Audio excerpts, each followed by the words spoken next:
बड़े खतरनाक फ्रेंड है, जहाँ ये होगी वहाँ ये होगी, मर जाएंगे लेकिन साथ को नहीं छोड़ेंगे। यार क्या हुआ, ऐसे ही दो दोस्त थे, ऐसा यही कहते थे कि भाई हम बड़े अच्छे दोस्त हैं, हम बड़े अच्छे दोस्त हैं। एक दिन ये जंगल में घूमने चले गए तो सामने से अचानक शेर आ गया। एक भाई अपने जूते की जो होती डोरी उसको टाइट करने लग गया तो दूसरे ने पूछो, रे भाई दे खबर तीन के लग गया तू शेर उखा तो ना जी के डोरी बांध रहे, वो कहे शेर उखा तो किंग नानो है मिन तो ती उखा तो नानो है।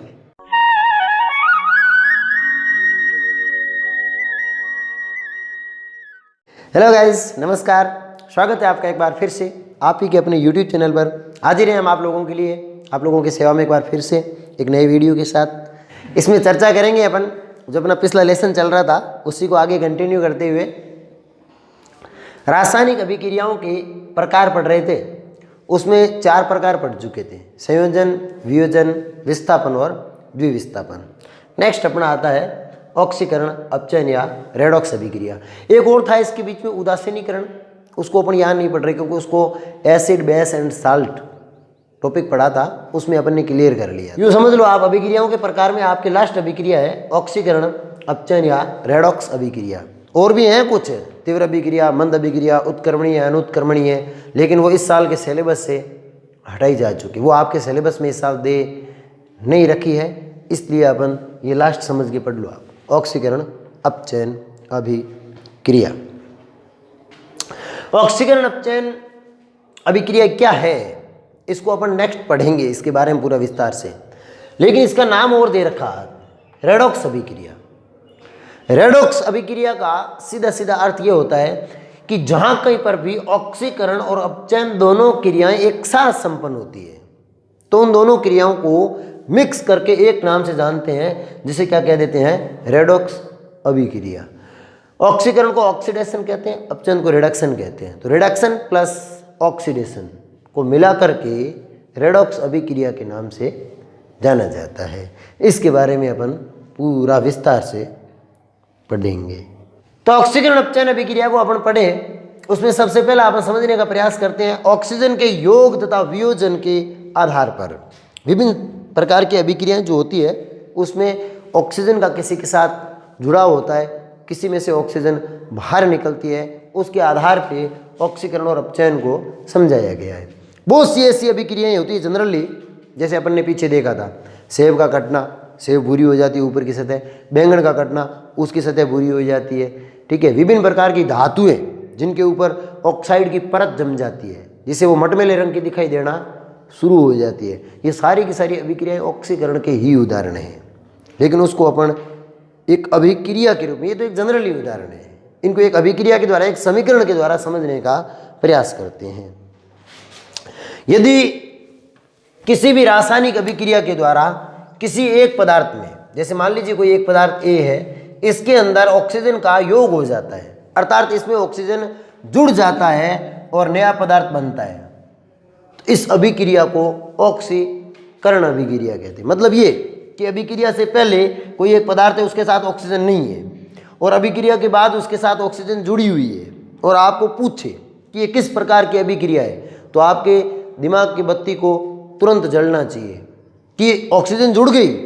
जुड़ने का मतलब ही होता है ऑक्सीकरण। और एक चीज़ और दिमाग में बिठा के रख लेना कि जहाँ कहीं पर भी ऑक्सीकरण की अभिक्रिया होगी वहाँ ये जरूर होगी, अर्थात ये दोनों एक दूसरे के साथ ही चलती है। बड़ी अच्छी दोस्त है, आप लोगों की तरह नहीं है दोस्त, है ना। आप लोगों की दोस्ती अच्छी नहीं, कच्ची दोस्ती है। ये बड़े खतरनाक फ्रेंड है, जहाँ ये होगी वहाँ ये होगी, जहाँ ये होगी वहाँ ये भी होगी, मर जाएंगे लेकिन साथ को नहीं छोड़ेंगे। एक बार क्या हुआ, ऐसे ही दो दोस्त थे इसकी तरह, जो हमेशा यही कहते थे कि भाई हम बड़े अच्छे दोस्त हैं, हम बड़े अच्छे दोस्त हैं। एक दिन ये जंगल में घूमने चले गए तो सामने से अचानक शेर आ गया। शेर आया तो एक भाई अपने जूते की जो लेस होती डोरी उसको टाइट करने लग गया तो दूसरे ने पूछो, रे भाई दे खबर तीन के लग गया तू शेर उखा तो ना जी के डोरी बांध रहे, वो कहे शेर उखा तो किंग नानो है मिन तो ती उखा तो नानो है, बस शेर मेरे लार का ना आई वो तो ती काम निपटा ली, आप तो फ्री विषय है ना, तो अपन ऐसे है, ये बिल्कुल ऐसे नहीं करते। इनके सामने भले शेर आए, भले चीता आए, भले कुछ भी आ जाए, ये दोनों एक दूसरे का साथ कभी भी नहीं छोड़ते। और इसका यदि उल्टा कहीं होता है, उल्टा होने का अर्थ ये है कि यदि किसी पदार्थ के साथ ऑक्सीजन जुड़ी हुई है और एक कोई रासायनिक अभिक्रिया होती है और रासायनिक अभिक्रिया के द्वारा इसमें से ये बाहर निकल जाए, अर्थात ये दोनों अलग अलग हो जाए, तो इस अभिक्रिया को किस नाम से जानते हैं? अपचयन के नाम से जानते हैं।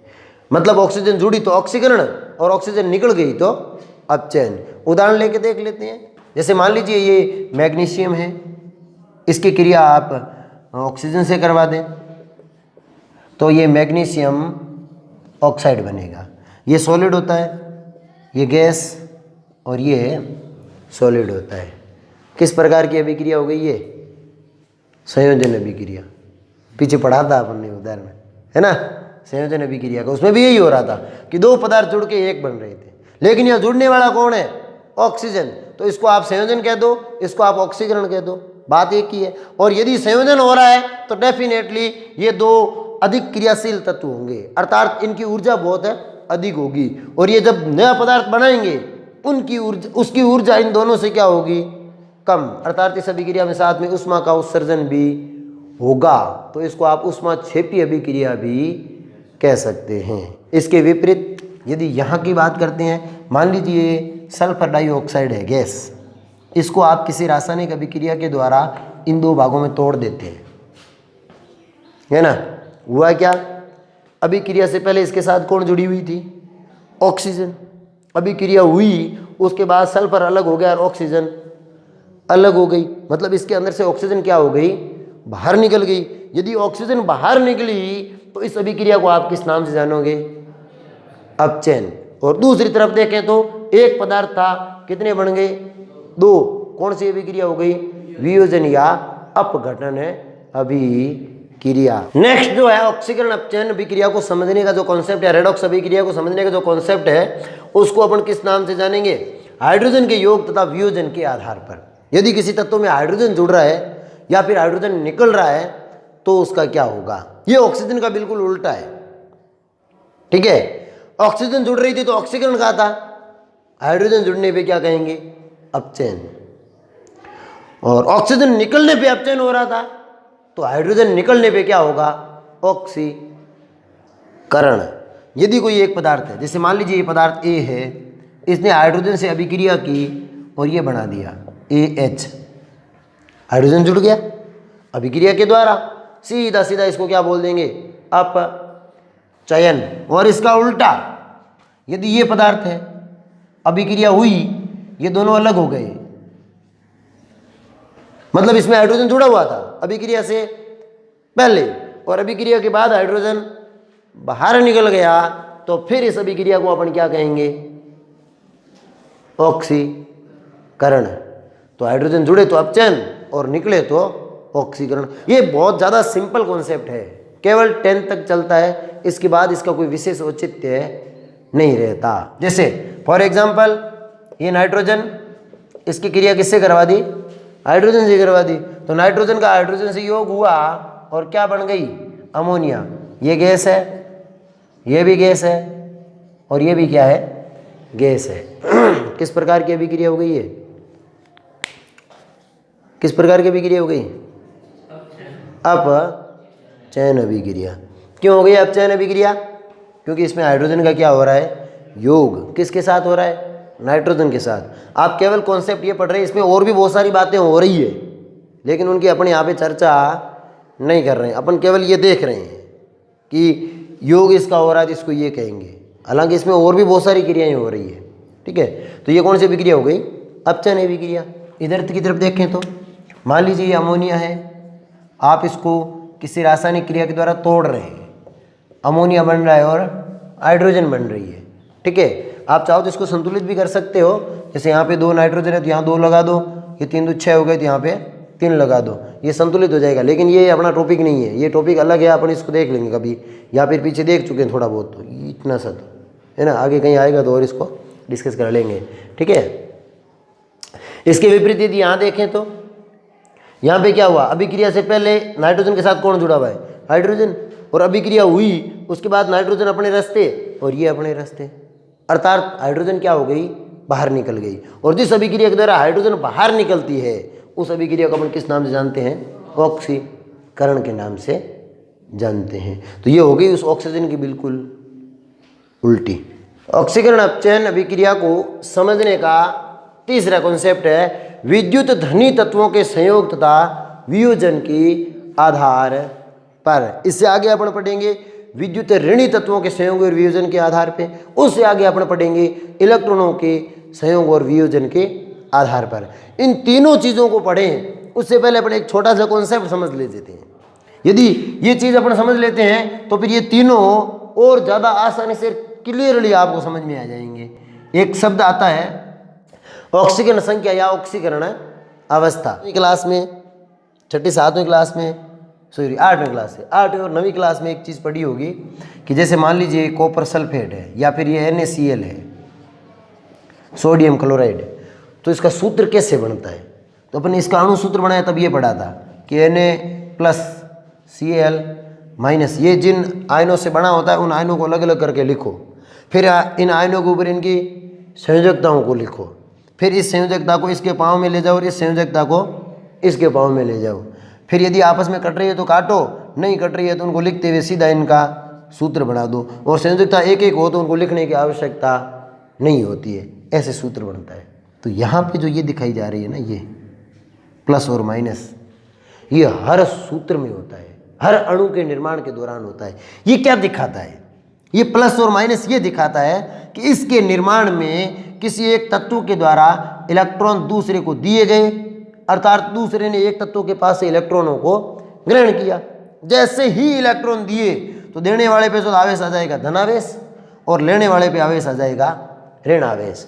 अब इस आवेश की कितनी मात्रा आती है जब भी आपस में जुड़ते हैं, कोई सा भी तत्व जुड़े, कोई से भी दो पदार्थ आपस में जुड़े तो वो क्या करते हैं, वो हमेशा इलेक्ट्रॉनों का स्थानांतरण करते हैं। कोई इलेक्ट्रॉन देगा तो कोई इलेक्ट्रॉन लेगा, या फिर इलेक्ट्रॉनों का क्या करते हैं, साझा करते हैं, जिससे उनके बीच में क्या बनते हैं, बंध बनते हैं।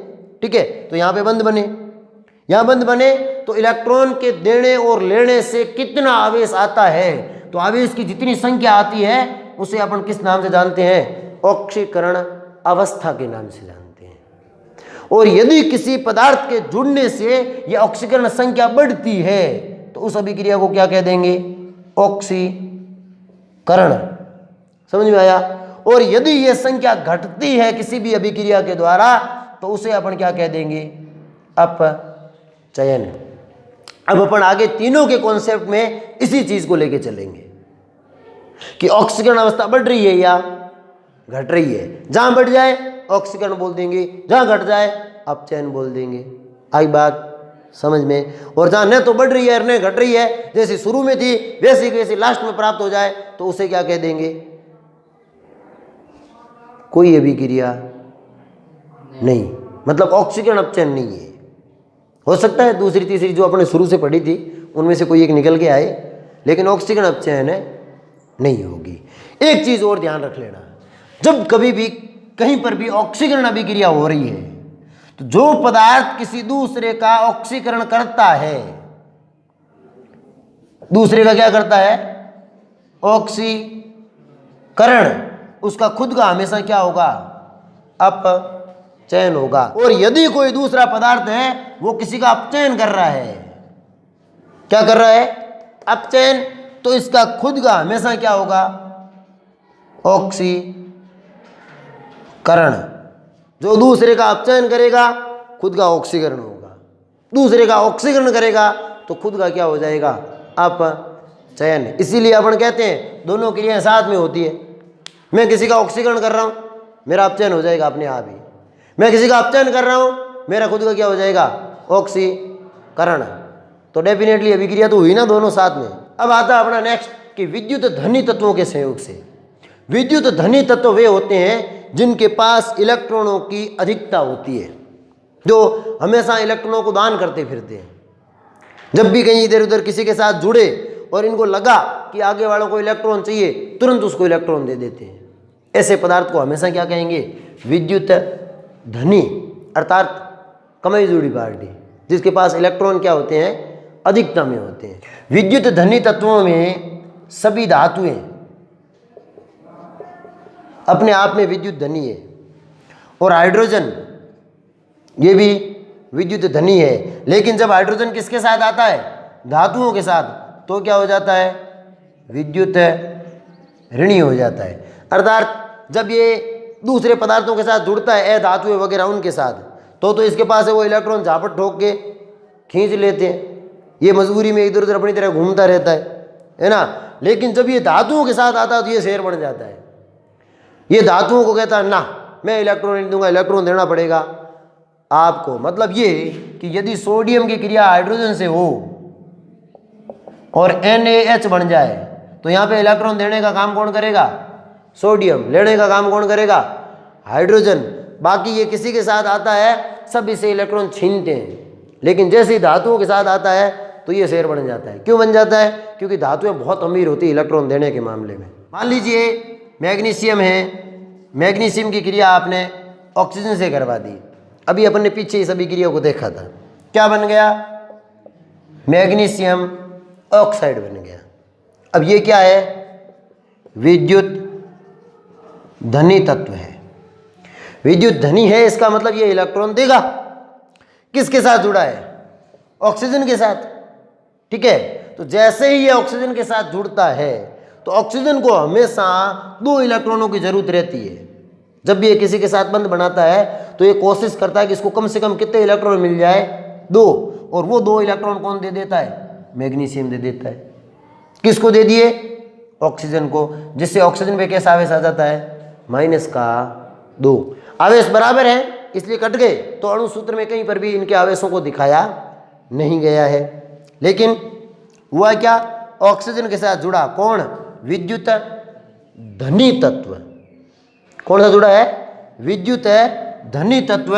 जब भी ये विद्युत धनी तत्व जुड़ा तो ऑक्सीजन पे कैसा आवेश आ गया, -2, मतलब ऑक्सीकरण अवस्था क्या हो गई, कम।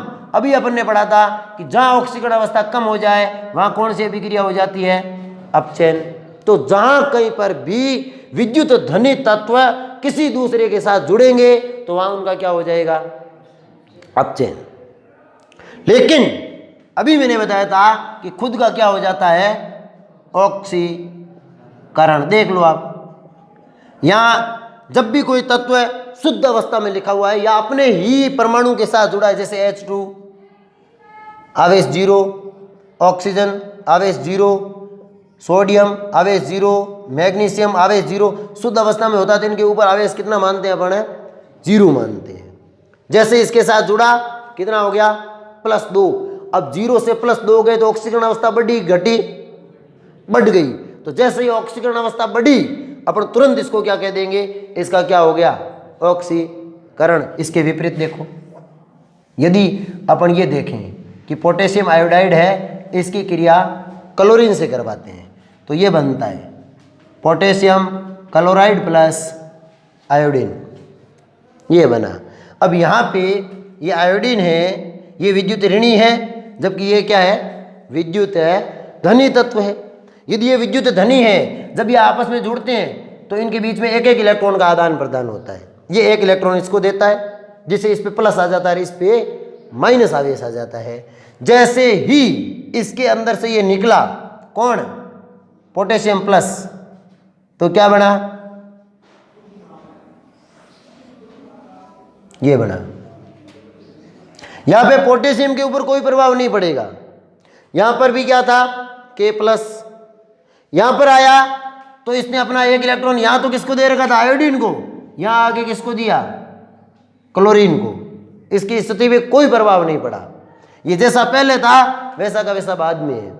लेकिन ये जिसके साथ से निकला है, आयोडीन के साथ से, यहां पे आयोडीन पे कैसा आवेश था, माइनस, यहां पे कैसा हो गया, 0। माइनस से 0 गया तो बढ़ा, घटा, बढ़ा, मतलब क्या हो गया, ऑक्सीकरण। पोटेशियम पे कोई प्रभाव नहीं पड़ा, लेकिन यहां पे क्लोरीन पे कितना था, 0। तो क्लोरीन पे 0 था, यहां कितना है, -1, घटा, बढ़ा। घटा तो यहाँ पे क्लोरीन का क्या हो जाएगा, अपचयन। आई बात समझ में। तो जब विद्युत ऋणी तत्व विद्युत धनी तत्व किसी के साथ जुड़ते हैं तो जुड़ते ही अगले का क्या कर देंगे, अपचयन। और यदि किसी में से निकलते हैं तो निकलते अगले का क्या कर देंगे, ऑक्सीकरण। ऑक्सीकरण और अपचयन अभिक्रिया के कॉन्सेप्ट को समझने का अगला तरीका है विद्युत ऋणी तत्वों के संयोग तथा वियोजन के आधार पे। अब विद्युत ऋणी तत्व कौन से होते हैं, पीछे अपन ने क्या पढ़ा कि विद्युत धनी वो होते हैं जो इलेक्ट्रॉनों को लेकर के धनवान होते हैं, समझ में आया ना। तो विद्युत ऋणी तत्व वो होंगे जो इलेक्ट्रॉन को लेकर बिल्कुल फटीचर प्रकृति के होंगे। फटीचर बोले तो जो इलेक्ट्रॉन इलेक्ट्रॉन इलेक्ट्रॉन इलेक्ट्रॉन करते हुए पाए जाते हैं हमेशा। जहां कहीं पर भी उनको इलेक्ट्रॉन दिखता है वो तुरंत उसको लेने के लिए झपटते हैं। यदि किसी दूसरे के साथ जुड़ जाएंगे तो हमेशा मांगते रहेंगे, देनी मिनट दौड़ो, देनी दौड़ो इलेक्ट्रॉन, है ना। इस प्रवृत्ति के जो होंगे उन्हें अपन क्या कह देंगे, विद्युत ऋणी का मतलब इलेक्ट्रॉनों से प्रेम रखने वाले। और सर्वाधिक विद्युत ऋणी तत्व होते हैं FON, फ्लोरीन, ऑक्सीजन, नाइट्रोजन। इसके बाद भी आते हैं क्लोरीन है, आयोडीन है, ब्रोमीन है, फास्फोरस है ना।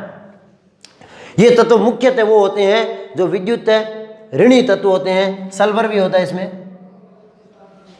ये विद्युत ऋणी में आते हैं। लेकिन यदि ये इनके आपस में तुलना करें ना, जैसे मान लो ऑक्सीजन सल्फर से जुड़ जाए तो यहाँ पे ये विद्युत धनी हो जाएगा, फिर इसको विद्युत ऋणी मानेंगे।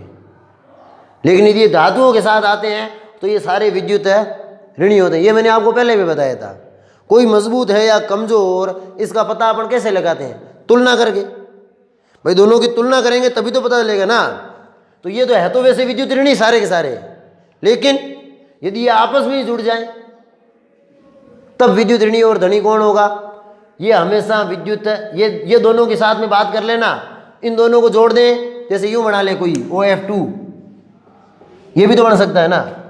यहाँ पे ऑक्सीजन को विद्युत धनी होना पड़ेगा, इसको विद्युत ऋणी होना है, समझ में आया ना। ऑक्सीजन अमूमन विद्युत ऋणी ही होता है, लेकिन जैसे ही किसके साथ आता है, फ्लोरीन के साथ, तो फ्लोरीन इतना बदमाश है कि लड़ झगड़ के 2 थप्पड़ ठोक के इसके पास से इलेक्ट्रॉन ले लेगा, देगा ही नहीं इसको। तो ये विद्युत धनी हो गया यहाँ पे। अमूमन ऐसे ही ऑक्सीजन अपने जैसों को जवाब नहीं देता है, लेकिन क्या नहीं हेर ने हवा हेर मिले नहीं जिना स्थिति में, तो ये तो हमेशा तो शेर बन के घूमता है। लेकिन जब इसको कोई सवा शेर मिलता है तो ये अपने हथियार डाल देता है, फिर कहता है नहीं। और प्रकृति के अंदर एकमात्र ही सवा शेर है ये जो ऑक्सीजन से इलेक्ट्रॉन लेता, बाकी ऑक्सीजन किसी को देता नहीं है। अब अपन बात करते हैं विद्युत ऋणी तत्वों के संयोग और वियोजन के आधार पे। मान के चलिए कोई भी एक पदार्थ अपन ले रहे हैं, जैसे एल्यूमिनियम ले लिया। एल्यूमिनियम क्या है, एक धातु है, ठीक है। इसकी क्रिया अपन क्लोरीन से करवा देते हैं। क्लोरीन क्या है, एक विद्युत ऋणी तत्व है, ये क्लोरीन से हो गई।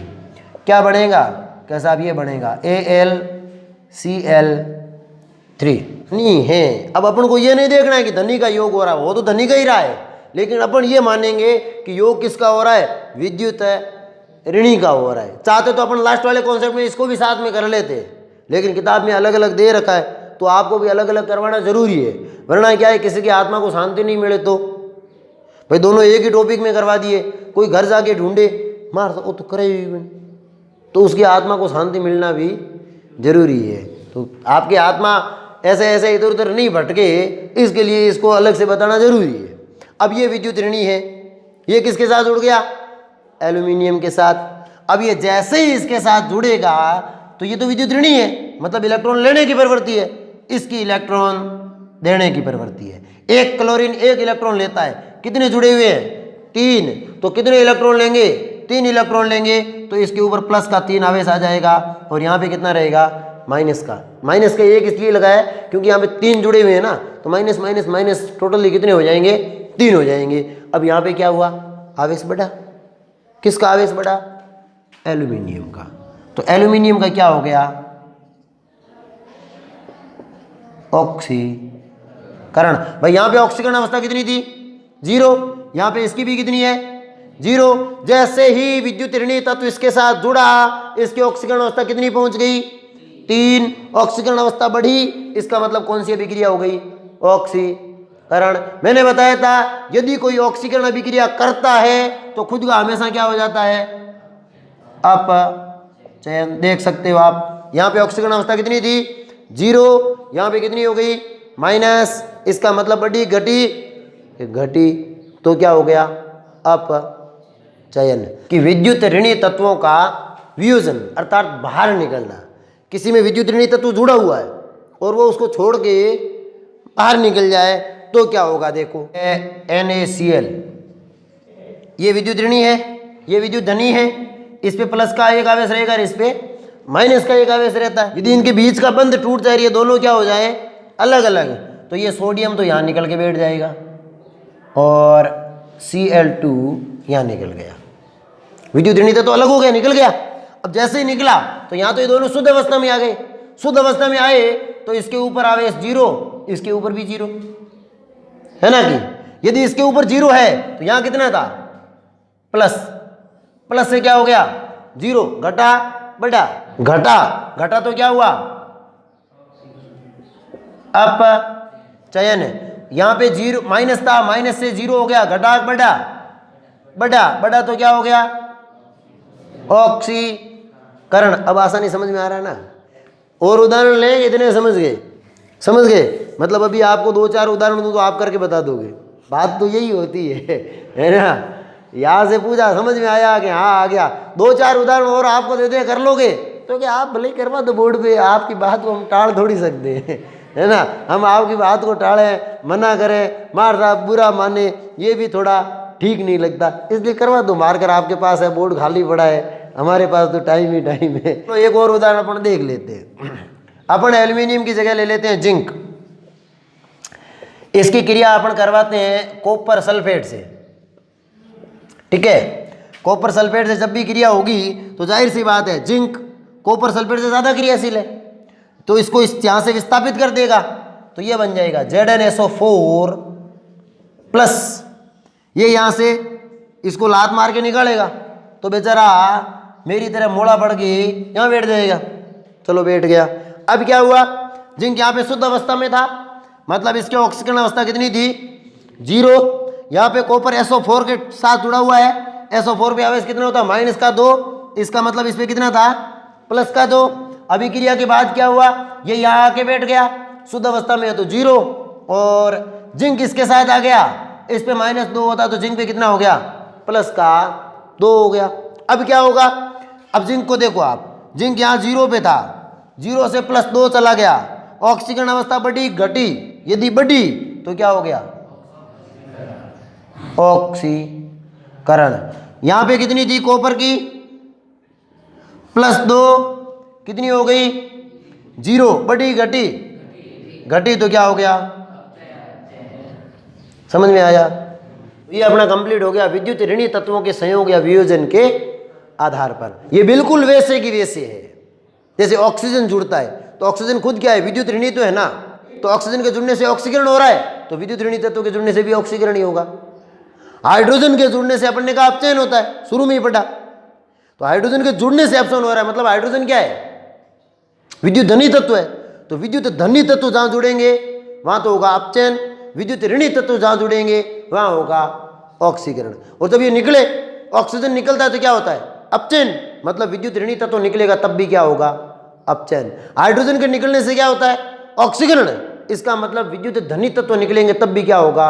ऑक्सीकरण, क्योंकि हाइड्रोजन विद्युत धनी है और ऑक्सीजन विद्युत ऋणी होता है। ये किताब में अलग अलग टॉपिक दे रखे हैं, इसलिए अपन इनको अलग अलग पढ़ा। चाहते तो एक ही समीकरण में सब कुछ समझ सकते थे, लेकिन ऐसा मैंने कहा ना, ऐसा होता है तो फिर आप लोगों की आत्माएं हैं जो शांत नहीं होती है। आप लोगों की आत्माओं का शांत होना अत्यंत आवश्यक है। ऑक्सीकरण अपचयन अभिक्रिया के कॉन्सेप्ट को समझने का सबसे लास्ट तरीका, इलेक्ट्रॉन के योग तथा वियोजन के आधार पर। इलेक्ट्रॉन का मतलब क्या है? ऋणावेश। यदि किसी तत्व में ऋणावेश जुड़ता है या घटता है, अपन पहले जुड़ने का देखते हैं। मान लीजिए ये क्लोरीन है, इसमें इलेक्ट्रॉन जुड़ गया, जुड़ करके क्या बना दिया? Cl-। यहाँ पे इसकी ऑक्सीकरण अवस्था कितनी है? 0। 0 से इलेक्ट्रॉन जुड़ने से कितनी हो गई? माइनस घटी या बढ़ी? घटी तो क्या हुआ, मतलब जहां पे इलेक्ट्रॉन जुड़ेगा तो क्या होगा, अपचयन होगा। और देख लो, और देख लो तो और में आपके ये ऑक्सीजन ले लो, ठीक है, ऑक्सीजन के साथ इलेक्ट्रॉन जुड़ा, क्या बना, O माइनस। ऑक्सीजन पे हमेशा कितने आएंगे, माइनस के 2, तो कितने इलेक्ट्रॉन लेंगे अपन, 2 इलेक्ट्रॉन लेंगे, ठीक है। तो कितना आवेश आ गया, माइनस का 2, यहाँ कितना था 0, 0 से क्या हुआ -2, घटा बढ़ा तो क्या हो जाएगा, अपचयन। मतलब यदि किसी भी रासायनिक अभिक्रिया के द्वारा किसी भी पदार्थ के अंदर कौन जुड़ जाता है, इलेक्ट्रॉन जुड़ जाता है, तो वहाँ कौन सी अभिक्रिया हो जाती है, अपचयन अभिक्रिया। इसके आगे अपन बढ़ते हैं, यदि किसी में से इलेक्ट्रॉन निकलता है, यदि किसी में से इलेक्ट्रॉन बाहर निकलता है, जैसे मान लीजिए मैग्नीशियम है, मैग्नीशियम में से किसी रासायनिक अभिक्रिया के द्वारा 2 इलेक्ट्रॉन बाहर निकल गए, तो यहाँ पे इसकी ऑक्सीकरण अवस्था कितनी, 0, यहाँ कितनी भाई 2 इलेक्ट्रॉन निकले तो +2 आवेश आएगा, सीधी बात है। तो 0 से 2 घटी बढ़ी, बढ़ी क्या हो गया, ऑक्सीकरण। कोई दिक्कत? सोडियम है, अभिक्रिया हुई, 1 इलेक्ट्रॉन छोड़ दिया, इसकी अवस्था यहाँ पे 0 थी, यहाँ पे +1 बढ़ी घटी, क्या हो गया, ऑक्सीकरण हो गया। कोई दिक्कत? एक उदाहरण दिया हुआ है किताब के अंदर, कॉपर ऑक्साइड की क्रिया हाइड्रोजन से करवाई तो कॉपर प्लस जल का निर्माण हो गया। पूछा ये किस प्रकार की अभिक्रिया है, तो इसमें सीधा सीधा देखने से पहले तो यही पता चल रहा है कि कॉपर के साथ कौन जुड़ा हुआ था, ऑक्सीजन। अभिक्रिया के बाद है क्या, नहीं है, मतलब ऑक्सीजन का क्या हो गया, निकलना। ऑक्सीजन का निकलना क्या होता है, अपचयन। कैसे, ऐसे कॉपर ऑक्सीजन के साथ विद्युत ऋणी ऑक्सीजन -2, ये प्लस का 2, यहाँ पे कॉपर की कितनी है 0, तो +2 से 0 गई, बढ़ी घटी, घटी यदि घट गई तो क्या हो गया, अपचयन हो गया। ये भाई यहाँ पे बैठा था अपने आप में अपने ही परमाणु के साथ, मतलब इसकी अवस्था कितनी थी 0। अभिक्रिया के बाद ये भाई किसके साथ जुड़ गया, ऑक्सीजन के साथ। ऑक्सीजन तो विद्युत ऋणी है, तो इसने इसके पास से इलेक्ट्रॉन खींच के ले लिए, तो इस पे आ गया -2, इस पे आ गया +1। यहाँ कितना था 0, यहाँ कितना हो गया +1, तो बढ़ी घटी, बढ़ी तो क्या हो गया, ऑक्सीकरण। अपनी ऑक्सीकरण अपचयन अभिक्रिया की संपूर्ण जानकारी इसी के साथ समाप्त होती है। आज के इस लेसन के लिए इतना ही पर्याप्त है। मिलेंगे अपन किसी नए लेसन में नए टॉपिक के साथ। तब तक के लिए आप अपने प्यार प्रेम स्नेह को हमारी तरफ इसी प्रकार से बना के रखिएगा। बहुत बहुत धन्यवाद।